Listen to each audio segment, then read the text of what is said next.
UP के मुख्यमंत्री योगी आदित्यनाथ बाराबंकी और बलरामपुर दौरे के दौरान बाराबंकी को सीएम ने 1734 करोड़ के विकास कार्यों की सौगात दी। वहीं बलरामपुर में प्रवास के दूसरे दिन मंगलवार सुबह उन्होंने आदि शक्ति मां पाटेश्वरी शक्तिपीठ में पूजन अर्चन की। इसके बाद उन्होंने मंदिर परिसर का जायजा भी लिया। गायों को गुड़ चूरा खिला करके दुलार किया। मुख्यमंत्री योगी ने बाराबंकी में लोक पुरुष सरदार वल्लभ भाई पटेल की जयंती समारोह में राज्य के विकास और राष्ट्रवाद को केंद्र में रखते हुए कई महत्वपूर्ण घोषणाएं की। मुख्यमंत्री ने कहा कि सरदार वल्लभ भाई पटेल की स्मृति को जीवंत रखने और उनके प्रति कृतज्ञता व्यक्त करने के लिए जल्द ही प्रदेश के हर जिले में 100 एकड़ के क्षेत्रफल में इंडस्ट्रियल एम्प्लॉयमेंट जोन बनाया जाएगा, जिससे स्थानीय अर्थव्यवस्था को गति मिलेगी। इसी के साथ योगी ने 1734 करोड़ रुपए की 254 विकास परियोजनाओं का लोकार्पण किया। उन्होंने विभिन्न क्षेत्रों में उत्कृष्ट कार्य करने वाले छात्र छात्राओं को सम्मानित किया। पिछले सरकारों पर निशाना साधते हुए सीएम योगी ने कहा, डबल इंजन की सरकार ने यूपी को बीमारू राज्य की छवि से निकालकर विकास की राह पर ला दिया है। आज के इस कार्यक्रम में उपस्थित भारतीय जनता पार्टी के क्षेत्रीय अध्यक्ष श्री कमलेश मिश्र जी, भारतीय जनता पार्टी के जिला के अध्यक्ष श्री अरविंद मौर्य जी, पूर्व जिलाध्यक्ष श्री अवधेश श्रीवास्तव जी, संतोष सिंह जी, शशांक कुसमेश जी, मंच पर उपस्थित श्रीमती राम कुमारी मौर्य जी, अम्बरीश रावत जी, शील रतन मिहिर जी, समारोह में उपस्थित बाराबंकी के प्रगतिशील किसान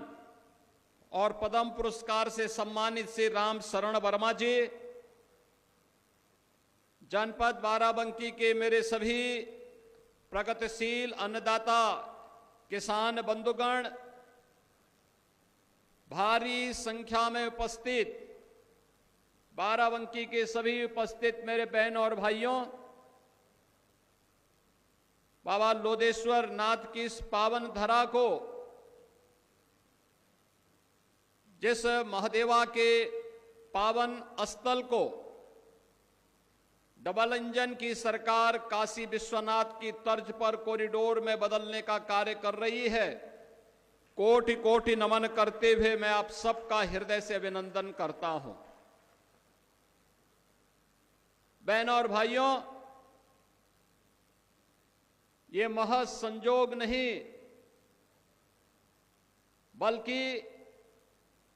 नए भारत का दिग्दर्शन कराने वाला वर्ष है, जब एक और भारत के अखंडता के शिल्पी लौह पुरुष सरदार वल्लभ भाई पटेल की जयंती के 150 वर्ष पूर्ण हुए हैं। तो 150 वर्ष पूर्ण होने के साथ ही भारत के राष्ट्रीय गीत वंदे मातरम भी अपनी रचना के 150वें वर्ष में प्रवेश किया है। इस अवसर पर हमारा जनजातीय समुदाय को एक नई पहचान देने वाले राष्ट्र देश की स्वाधीनता की चेतना को जागरूक करने के लिए अपने आप को बलिदान करने वाले भगवान बिरसा मुंडा की भी 150वीं जयंती के कार्यक्रम के साथ पूरे देशवासियों को जोड़ने का सौभाग्य प्राप्त हो रहा है। यह वर्ष भारत के गणतंत्र के, हमारे संविधान के शिल्पी बाबा साहब डॉक्टर भीमराव अंबेडकर के द्वारा जो संविधान 26 नवंबर 1949 को संविधान सभा को सौंपा गया था, उसके भी 75 वर्ष पूरे हुए हैं। यानी एक साथ एक ही वर्ष में इतनी तिथियां, और यह महज संजोग नहीं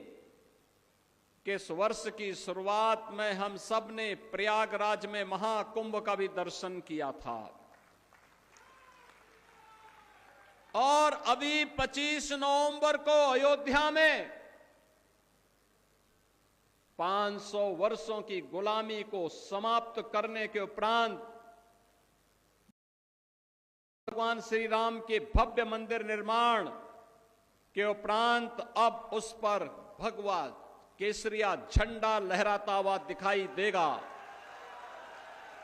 25 नवंबर को प्रधानमंत्री मोदी जी का आगमन स्वयं भी अयोध्या की धरती पर होने जा रहा है। इस अवसर पर यह मेरा सौभाग्य है कि लौह पुरुष सरदार वल्लभ भाई पटेल की जयंती के अवसर पर आयोजित इस एकता यात्रा के दौरान कुर्सी विधानसभा क्षेत्र की इस यात्रा में शुभारंभ करने और बाराबंकी के नागरिकों को 1734 करोड़ रुपए के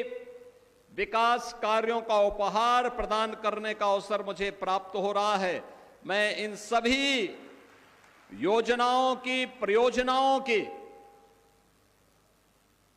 प्रयास के लिए मंचस्थ जनप्रतिनिधियों को, यहां के विधायक, यहां के जिला पंचायत अध्यक्ष, विधान परिषद सदस्य और अन्य सभी जनप्रतिनिधियों को हृदय से धन्यवाद देते हुए पूरे बाराबंकी वासियों को मैं इन सभी परियोजनाओं की बधाई देता हूं, अपनी शुभकामनाएं भी देता हूं। बहनों और भाइयों, जब हम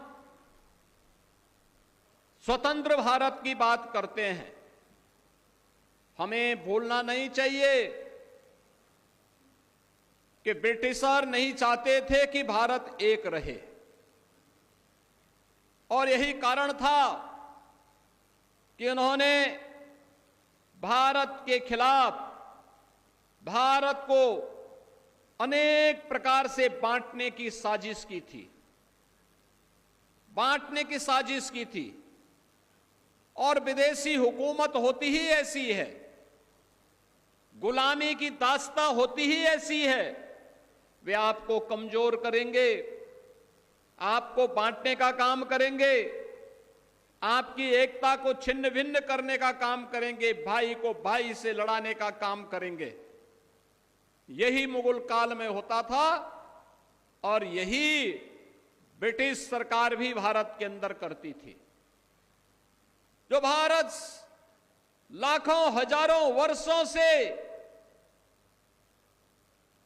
एक रहा हो, अखंड रहा हो, लगातार ब्रिटिश कालखंड में उसके एक एक टुकड़े उससे अलग होते गए